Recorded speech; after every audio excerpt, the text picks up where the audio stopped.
Hi, I'm Ian Rankin, and these are the books of my life.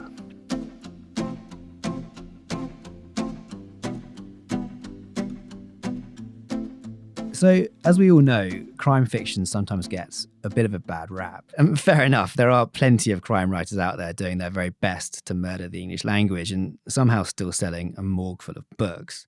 Hi, Lee Child. Although if you are listening and want to come on the Books of My Life podcast, you'd be very welcome, of course. But when crime fiction is done well, it can be as invigorating as any literature. Twists, turns, and red herrings are fine, but what we really want is characters, proper villains who unsettle us, cops whose intentions we can't easily grasp, and a maverick to finally solve the mystery. I really don't think it's an overstatement to say that no one is currently doing all of this better than Ian Rankin.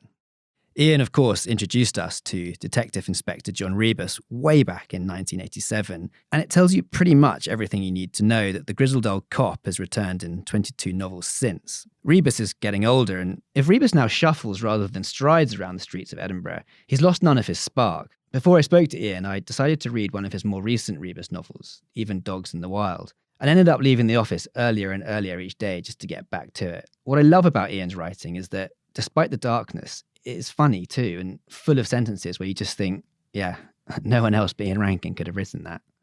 But look, before we get to any of that, please do subscribe to the Books of My Life podcast. We'd love to have you with us every week, and we've got some great guests coming up. And don't forget to send us your own choices. We've got our own email address, booksofmylife@thenational.ae. So get in touch, that'd be great.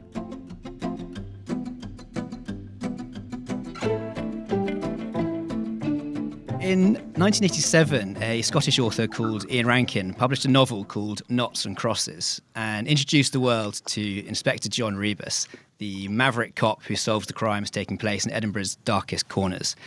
A fair amount has happened since then. In the next 30-odd years, Rankin has written a further 21 Rebus novels, sold an extraordinary 28 million books worldwide, and been elected a Fellow of the Royal Society of Literature. So you'll have to forgive me for being quite so excited about welcoming Ian Rankin to Books of My Life, a podcast from The National where I have the very good fortune to speak to a different guest each week about the books that changed them. Ian Rankin, hi there. Thanks for joining us. How are you? I'm fine. Thank you. Good. So look, do those sorts of numbers, 22 Rebus novels, 28 million copies, do they ever really sink in? Do you sort of think about that at all? The number of books I've written, yes, because I can look at a shelf and see them and think, where did my life go? There it is. I mean, that's my whole adult life represented on those shelves. The numbers, not so much, because it's kind of made up. Let's give away some stage secrets here. Nobody really knows how many books you've sold. I can tell how many books I've sold in print in some countries, but ebooks, it's much harder to get the numbers. Some countries around the world that translate my books, I never get numbers. So a lot of it's just a kind of guesstimate. I mean, somewhere between 20 and 35 million, I would guess, but that's quite a big gap there. So actually, I sort of undersold you with the 28 million figure. Well, no, you haven't. I mean, I'd say you're right in the ballpark. Okay, fair enough. Actually, when was the last time one of your books didn't go straight to the top of the bestseller charts? It must have been a while. No, it was the latest one went to the top of the UK charts, but Okay. The one before that, Rather Be the Devil, was held from the number one spot, I believe, by Lee Child. But I'm not a guy who holds a grudge. Yeah, I was going to say that won't be infuriating at all, I'm sure. Are you friends with Lee?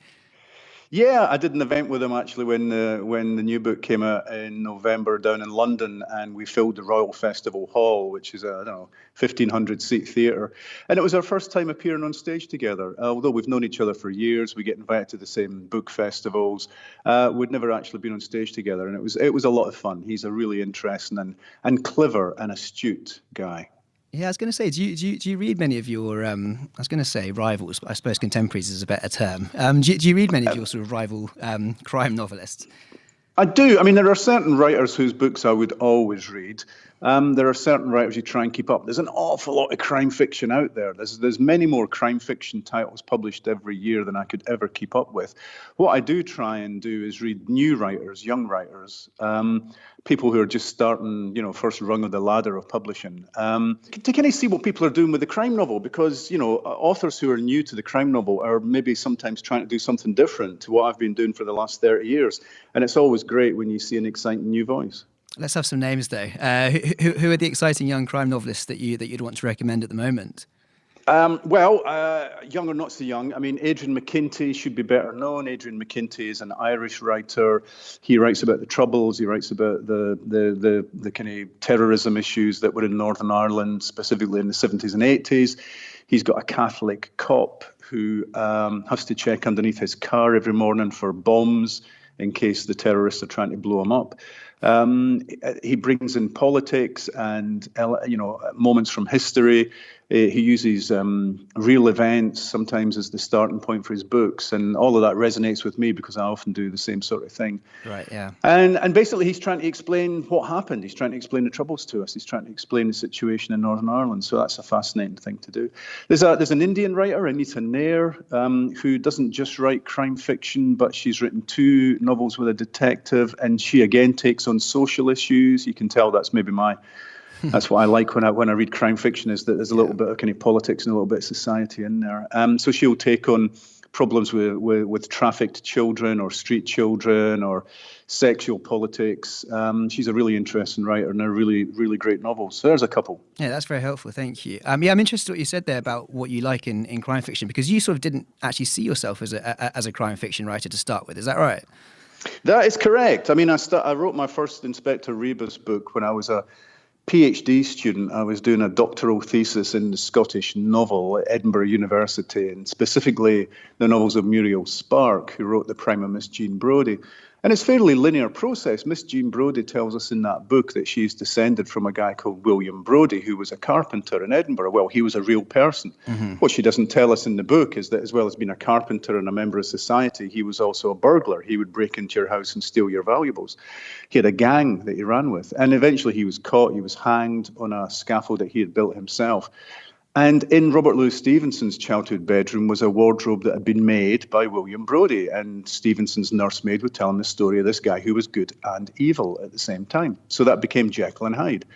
So Miss Jean Brodie took me to William Brodie, a real-life character, who then took me to Jekyll and Hyde. And the first Rebus book was an attempt to update the story of Jekyll and Hyde to contemporary Edinburgh. Wow, I didn't know that. That's really interesting. And have you sort of made peace with the title of crime writer? I mean, it's sort of a strange thing to have, I suppose.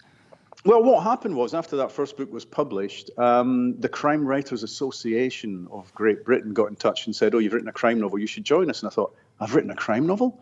So I went to the local bookstore, and sure enough, they'd put my book in the crime section, not in the Scottish literature section. So I was kind of a little bit stunned by that. And so I started to read crime fiction. I hadn't read crime fiction up until then. And I enjoyed it. I liked the sense of place, the strong characterization, the fact that you can explore a culture from top to bottom by means of a detective. I knew I wanted to write about Edinburgh, past and present. I knew I wanted to write about social concerns, social issues.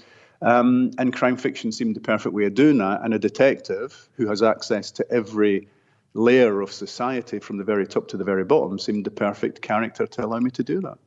Okay, so I've got lots of questions about what you're reading and what you used to read, but I know that everyone's going to want to know a bit more about Rebus, myself included. So I guess very quickly, 30 years down the line, do you still like this character? Does he ever irritate you, or are you still sort of very fond of him? Well, I'm probably fonder of him than he would be of me. If you see me as being a wishy-washy liberal. He's more of a kind of Old Testament character. He sees the world in terms of absolutes, of good and evil. My kind of conversation with him in the books is to try and persuade him there are shades of grey in between absolutes. You know what? Each book to me feels like a brand new adventure because I've decided to move him along in more or less real time. So the Rebus that I write about now is not the guy I wrote about 10, 20 or 30 years ago. His life has moved on. He's retired now. He's no longer a cop. He's got some health issues. His relationships have changed. He's now got a dog. He never had a dog until 2 books ago. Yeah. And so his life, his world keeps changing. The world around him keeps changing. Technology keeps changing that the police use to investigate crimes. So that keeps the series fresh. That keeps me on my toes. It presents challenges for me, but the challenges are also opportunities. So I don't see an end point. I've not really thought, oh, what's the last final Rebus book? I get an idea for a story and I think, is this a Rebus novel? Oh, it feels like it is. Let's get started. And how much Ian Rankin is there in Inspector John Rebus? Not much. Not much. Okay. We drink in the same bar in Edinburgh. Yeah, I and gather. The Oxford Bar is a real pub. I mean, fans come there as a kind of pilgrimage. We have the same taste in music. We grew up in the same little town north of Edinburgh, and he lives in the street that I lived in when I was a student and was writing the first book.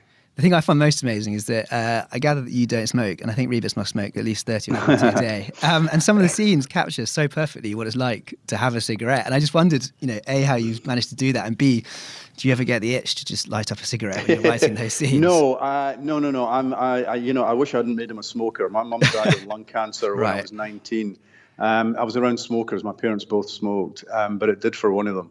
But I just thought it's what Rebus would do. It's kind of stress relief. It's kind of part of his character. It's part of this macho image. He would be a drinker and a smoker.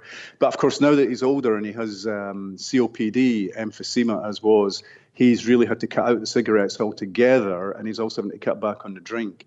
So, he's not the character he used to be. For sure. But still much loved, obviously. Ian, you mentioned there your mother and father. You grew up in Fife, and I gather it wasn't sort of, a typically literary environment that a writer might ordinarily have come from. Is that right?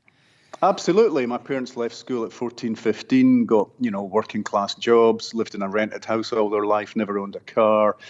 Didn't read much. There was a daily newspaper, but there were very few books in the house. My parents read a book maybe when we went on summer holiday, and that was about it. But from a very young age, I was encouraged to read. Comics at that time, comic books were cheap, affordable literacy, specifically for boys, and I would read maybe 5 or 10 comics a week, mostly produced in Scotland, the Dandy, the Beano, the Victor, the Hotspur, and then moving on to American comics like Superman and Batman later on. And I was also introduced to the local library, and one of the proudest moments of my life was when I said, Ian, you're now 12 years old, you can stop using the children's section and move on to the adult section. I went for the books that had been the basis for films I wasn't old enough to see. So books always felt to me like forbidden fruit. I was reading The Exorcist and Jaws and French Connection and The Godfather and The Clockwork Orange, and these were films I wasn't old enough to see because you had to be 18 to see those movies. But nobody stopped me reading the books. They encouraged me to read the books. So I just thought there was always something very exciting about literature. Crikey, so what's it like reading A Clockwork Orange at the age of 12? Well, I grew up at a time, 1970, I was 12 in 72. The film had been out and then had been banned or withdrawn from public viewing. But a lot of the guys around me were dressing up like characters from A Clockwork Orange. They had the bobber boots, they had the kind of white jeans, they had the braces. There was a kind of violent culture around at that time. And what I thought that A Clockwork Orange did really well was to introduce big moral questions and themes and really beautiful literary writing to what could have been a sort of fairly grubby story. So was that probably the first book that you'd say that had a really profound effect on you as a person? Yeah. Okay. And in fact, I've still got the copy that I borrowed from a mate of mine at high school. No way. It was his older brother's copy, and then he got it and he gave it to me, and I read it and I didn't give it back. And some of my earliest attempts at writing were attempts to mimic Anthony Burgess's style in that book, because he basically came up with his own language to give to the teenagers in that book that the adults in the book wouldn't be able to understand what the teenagers were saying. And I would try writing stories about my hometown that were filled with a kind of, slang, and that had an edge of violence to them. And basically I was just, I was copying his style in an attempt to try and find my own voice. Do those early drafts still exist, or have they been consigned everything. Yeah. When my parents died, the house got cleared out. And before that, when I went to university, my parents threw a lot of my stuff out. They redecorated and just thought Ian's not going to want any of this. And then a lot of it went when my parents died. So I don't have any. The only stuff I've got from when I was a teenager really is my diaries. I used to keep a page-a-day diary from the age of 12, and I've still got all of those. And some cover designs for albums by the band I invented, the Amoebas, who only existed on paper. And I would design their album sleeves and I would write their lyrics. None of the lyrics exist, but I've still got the album sleeves. It's important to get the priorities right. So they were called, was it Amoeba? Because I thought it was a band called Dancing Pigs, but was that later? No, that was a real band I was in. Okay. The Dancing Pigs was a band I was the singer in when I was 19. Right. We only lasted 6 months. No, the Amoebas were this completely fictitious band I invented sitting in my bedroom. So writing saved you from a life on the stage, obviously. Most writers I know are frustrated rock stars. We'd much rather be in a band and be successful than be writers. But we've tried it, some of us, and we're just no good at it. So Ian, you went on to Edinburgh University to study English, and I know that was a decision that your parents weren't entirely sure about. Was that a sort of real literary awakening for you when you arrived at university? Yeah, it was, because growing up in a mining village of a few thousand people, I kind of had to become a chameleon. I pretended to fit in. I felt I didn't really fit in. I felt different. I was sitting in my bedroom writing poetry, but then going down and hanging around town with the tough kids of an evening so that they wouldn't think I was weird or strange or different, because then I would have been picked on, perhaps. When I got to Edinburgh University to study English, and my parents wanted me to go to university to get a trade. They thought I should do accountancy or law or something that would get me a good job. But English was what I was passionate about, so I kind of broke the news to them. That's what I was going to do.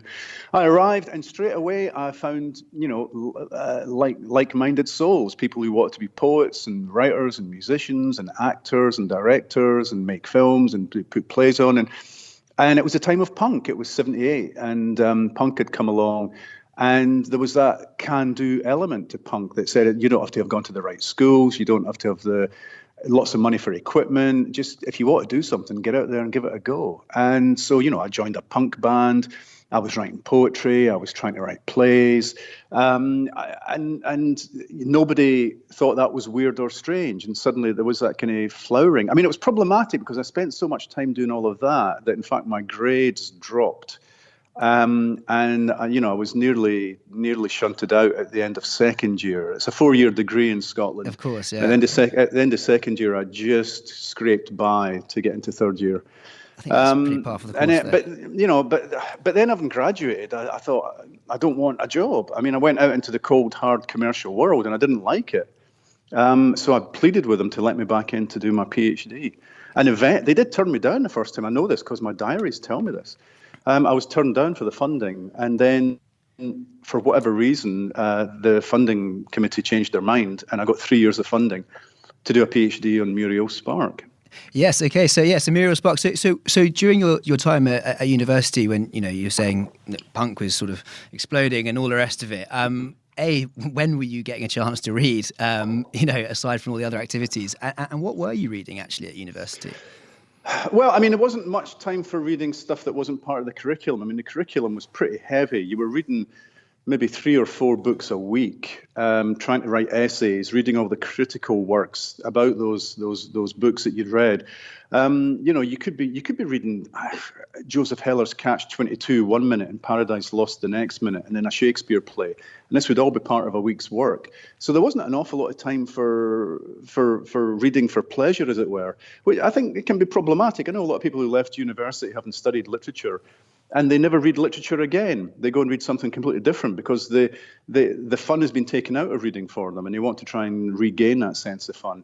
It was the set text. And some books I absolutely loved and passionately fell in love with. I mean, Jekyll and Hyde would be one of them. That's become the kind of template for everything I've written ever since. Bleak House by Charles Dickens was a revelation. I just thought it was a superb mystery novel, a piece of storytelling, great characterization, and it is definitely one of my favorite books. And also his descriptions of London. I mean, I was at the very start of a process of trying to do something similar with Edinburgh, so that Edinburgh would become the central character in pretty much everything I would write in the future. But I was kind of feeling my way. I mean, all these books were drip-feeding ideas, notions, in ways of seeing the world into my consciousness. And but what really did it for me was just giving me the 3 years of funding to do the PhD, and in between reading lots of Muriel Spark novels and writing lots of chapters of the thesis, I wrote 3 novels in 3 years.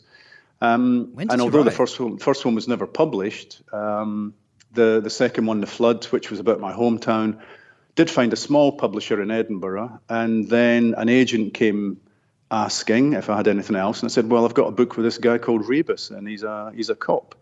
And she sold that to a London publisher, and that was the start of it. Yeah, it really was. I could listen to stories from university life all day, but I want to scoot up to the modern day. What's on your bedside table at the moment, Ian Rankin?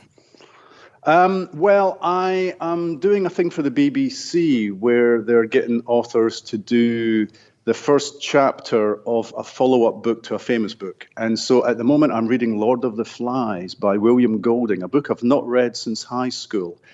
And when I've read it and digested it, I have then got to decide if William Golding had followed that up, what would be the opening chapter of the next book? So that's what I'm reading at the moment. It's a really intriguing process. I've just finished reading a huge book by a guy called Don Winslow. Don Winslow is an American crime writer, and he's just written a 700-page novel about the border between the US and Mexico and about immigrants crossing that border and drugs crossing that border. It's a huge, sprawling, brilliant, engaging novel that's got politics at its core, but it's also got humanity at its core. And he's an exceptional writer, and that's not quite published yet, but it's coming in the next few weeks, I believe. Okay, that's great. That's a nice little tip for the listeners. I'm going to have to ask you very, very quickly. What does happen after the end of Lord of the Flies in Ian Rankin's head? Well, I've not decided yet. I mean, either it's like minutes later. So, I mean, spoiler alert, the kids are on the beach and a kind of sailors arrived and they're going to be taken back to civilization. That's the end of the first book. Well, either it's minutes later on the ship and we see what happens to them, or else I'm thinking of going forward 10, 20 years. They've grown up, they've got jobs. But the stuff that happened in the original book is still there as part of their experience and their consciousness. And things start to tip over again when they're adults. I don't know which one of those to choose, to be honest with you. Which one do you prefer? I think minutes after would be ideal because that's it's one of those strange novels where I guess none of us have really read it again since we were probably at school, and then obviously it would probably be very different now, and I'm sure you found it a totally different experience reading it a second time. But as a sort of 15, 16-year-old, I always felt that the novel ended too soon, and I'm sure that was a misreading of it on my part. So yeah, I'm keen to see what happens in the sort of 3-4 minutes afterwards. Don't let me down. I will take that on board, young man. Okay, I appreciate that. Thanks very much indeed. Hey, look, I need to ask you some more questions about books. So what's the book that you wish you'd written and why? It's a tough one. I mean, probably Bleak House. I just think Bleak House is a complete package of a book. It's entertaining, it's funny, it's serious. It's got a mystery at its core, so it's a terrific crime novel. It's got a fantastic detective, or an early example of a fictional detective, Inspector Bucket, in it. It's got upper classes, lower classes, the mixing between the two, the blending. It gives you a snapshot, a satirical snapshot of English society from top to bottom at a really interesting time in history. So yeah, that's got everything. Okay, great. And are you pretty good at getting through books, or are you someone who has half-finished books left all over the house? I try not to have finished books. I try to just, concentrate on one book and get through it from beginning to end. As I'm getting older, I'm starting to go, a big long book, I'll go, oh, really? Do I have to, I could read 3 short books in the time it takes me to read one long book. Which should I go for, the big long book or the 3 short books? Because I've not got too many years left in me, maybe. Who knows? I mean, I'm 58. I'm going to be 59 this year. Who knows? The clock is ticking, and there's an awful lot of books out there clamoring for attention. And there's books I want to reread. I mean, Bleak House I reread every few years, but there's also A Dance to the Music of Time by Anthony Powell, which was a 12-book sequence that I chose as my Desert Island book when I was on that show on BBC Radio 4 many years ago. I was cheating because I managed to get 12 books in, saying it was a single book. But it's the story of one man's life from childhood through to late adulthood, and the changes that happened in English society during that period. And it includes World War II, it includes the 60s. It's just an extraordinary piece of writing and a very beautiful, poetic piece of writing. So I would love to sit down and reread that. Maybe I just need to get a cold or something, or flu, so I can lie in bed for a couple of weeks. Yeah, don't wish that upon yourself. Yes, I did read somewhere that there are a couple of books that you haven't that you started and not really got on with, one of which was War and Peace. But is there a book that you tell people that you've read but actually haven't? Because I've got a list as long as my arm of those, but I'm always quite ashamed to admit them. Man. No, I don't think I would cheat like that, because I see no shame in not reading a book or not finishing a book. There's plenty of books. I don't think I've read Winnie the Pooh. I mean, a lot of the classics of English childhood reading, because I grew up in Scotland in a working class neighbourhood, I didn't read them. I don't think I've ever read an Agatha Christie. I don't think I've ever finished an Agatha Christie. But I'm not. It's not that I'm ashamed of that. It's just incredible. It wasn't for me. It wasn't for. And if something isn't for you, really, you should probably put it aside and find something that is for you. You haven't read an Agatha Christie? I find that absolutely unbelievable. I don't think so. I mean, I've seen a couple of the movies. My sister she's older than me. She was a fan of Agatha Christie, and there were a few of them lying around the house when I was young. Yeah. I'm sure I picked them up and tried them and thought, this world means nothing to me. These spinsters, these little old ladies, and these Belgian gentlemen, it's just, it doesn't float my boat.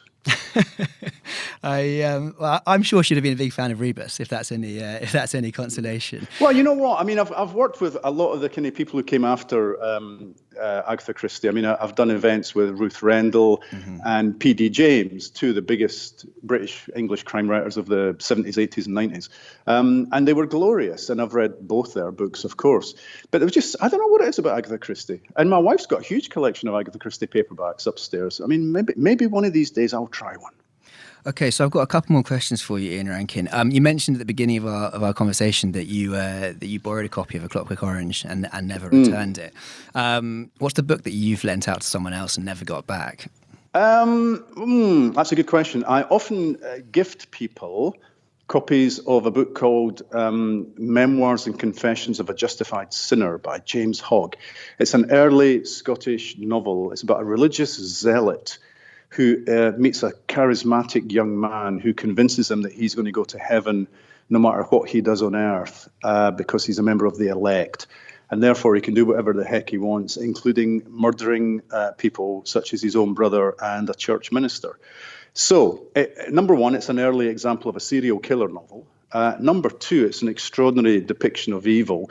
And number three, we're never sure if this charismatic stranger is the devil, a psychopath, or a figment of the young man's imagination. That is left open to the reader. So it's not an easy book to read, but it's a book that should be better known, has had a huge effect on Scottish literature down the ages, and I just think more people should read it and know about it. So I keep handing copies of that over. And how's that received? It sounds like quite a pointed gift in some ways. Well, you know what? I mean, it's just I'm just evangelical about that book. Okay. I just, I mean, it was a definite influence on Robert Louis Stevenson and Jekyll and Hyde, and it's been an influence on my books as well. And I sort of want to show people, look, this is where I came from. I didn't come from a tradition of Agatha Christie. I came from a tradition of books like this.